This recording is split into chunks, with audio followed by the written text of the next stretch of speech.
Assalamualaikum warahmatullahi wabarakatuh. Saya Lili Kusnul Kamaria dari kelas Perbankan Syariah akan menyampaikan mengenai resume teknologi informasi Bank Syariah. Materi pertama yaitu konsep teknologi informasi Bank Syariah. Yang kedua, penggunaan teknologi informasi di dunia bisnis dan perbankan. Yang ketiga, perkembangan teknologi komputer di perbankan. Yang keempat, sistem clearing. Dan yang kelima yaitu sistem informasi perbankan syariah. Materi pertama yaitu konsep teknologi informasi Bank Syariah. Teknologi informasi yaitu gerakan mengubah, menciptakan, menggunakan informasi dalam segala hal. Jadi ada keterkaitan satu sama lain antara teknologi komputer dengan teknologi komunikasi, yaitu teknologi komunikasi memiliki 3 arah perkembangan komputer, yaitu ada kecepatan, keterjangkauan, serta miniaturisasi. Sedangkan teknologi komunikasi yaitu ada konektivitas, interaktivitas, dan multimedia. Jadi dalam konsep teknologi informasi Bank Syariah sendiri ada 5 peran penting. Yang pertama itu meningkatkan efisiensi, efektivitas, komunikasi, kolaborasi, dan kompetitif.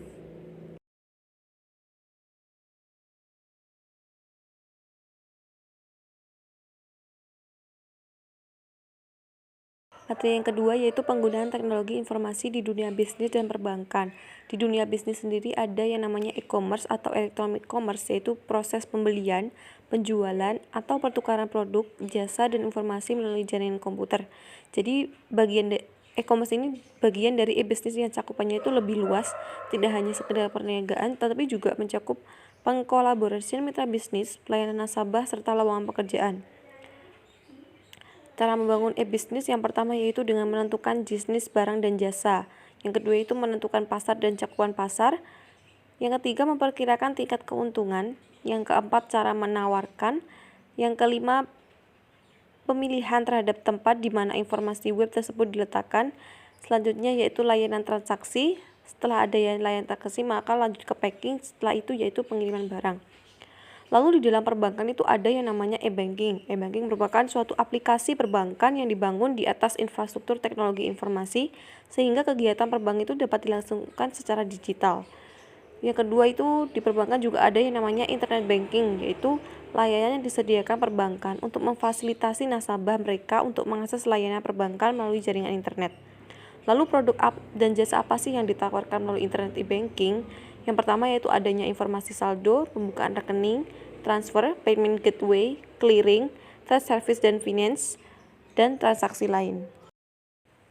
Materi ketiga yaitu perkembangan teknologi komputer di perbankan.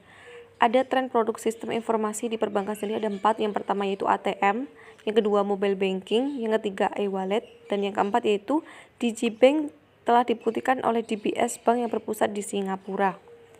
Untuk tren transaksi dan layanan online, yang pertama yaitu internet banking, yaitu melalui internet banking sendiri masyarakat dapat melaksanakan transaksi perbankan yaitu melalui komputer atau HP yang terhubung dengan jaringan internet bank. Dan masyarakat juga bisa melaksanakan seperti transfer dana, informasi saldo, mutasi rekening, informasi nilai tukar, serta pembayaran tagihan dengan melalui internet banking ini. Yang kedua itu mobile banking, itu layanan perbankan yang dapat diakses melalui telepon seluler atau handphone GSM dengan menggunakan SMS. Jenis transaksi yang dapat dilakukan melalui m-banking sendiri itu ada sama seperti internet banking, itu transfer dana, informasi saldo, mutasi rekening, dan informasi nilai tukar, dan lain-lain. Yang ketiga yaitu phone banking. Phone banking merupakan layanan yang diberikan untuk kemudahan dalam mendapatkan informasi perbankan dan melakukan transaksi finansial non-cash melalui telepon. Materi keempat yaitu sistem clearing. Clearing adalah pertukaran warkat atau data keuangan elektronik antar bank baik atas nama bank maupun nasabah yang hasil perhitungannya itu diselesaikan pada waktu tertentu. Ini menurut PBI nomor 7/18/P8U 2005 pada tanggal 22 Juni 2005. Sedangkan menurut Undang-Undang nomor 23 tahun 99 tanggal 17 Mei tahun 99 tentang Bank Indonesia sebagaimana telah diubah dengan Undang-Undang nomor 3 tahun 2004 yang menyatakan bahwa penyelenggaraan kegiatan clearing antar bank dalam mata uang rupiah dan atau valuta asing dilakukan oleh Bank Indonesia atau pihak lain dengan persetujuan Bank Indonesia. Tujuan diadakannya clearing yang pertama yaitu memperlancar lalu lintas pembayaran kira antar bank di seluruh Indonesia. Yang kedua, melaksanakan perhitungan penyelesaian utang piutang yang lebih mudah, aman, dan lebih efisien.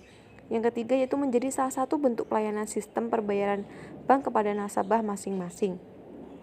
Manfaat adanya clearing yaitu yang pertama efisiensi waktu dan biaya. Yang kedua tersedianya jangkauan transfer antar bank melalui clearing yang lebih luas dengan diakomodirnya clearing antar wilayah untuk transfer kredit. Yang ketiga yaitu dengan adanya clearing itu memenuhi prinsip-prinsip manajemen resiko dalam penyelenggaraan clearing yang bersifat multilateral netting.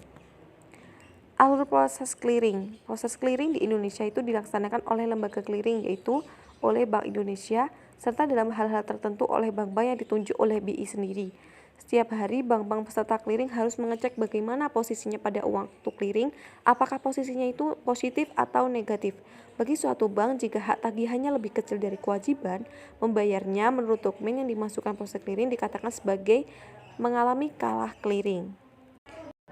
Biaya clearing. Untuk clearing debit, yang pertama itu biaya proses clearing debit untuk wilayah clearing yang pemilihannya warga debitnya dilakukan secara otomasi itu sebesar 1.500 per transaksi dengan rincian 1.000 untuk proses DKI debit dan 500 untuk proses warga debit. Biasanya proses clearing debit untuk wilayah clearing yang pemilihannya warga debitnya dilakukan secara manual itu sebesar 1.000 per transaksi yang merupakan biaya proses DKI debit.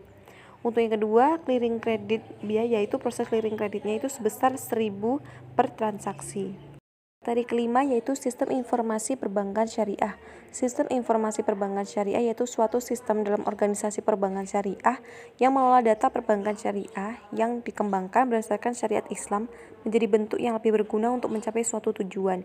Biasanya menggunakan aplikasi khusus yang dapat mempermudah semua proses transaksi yang ada di perbankan syariah.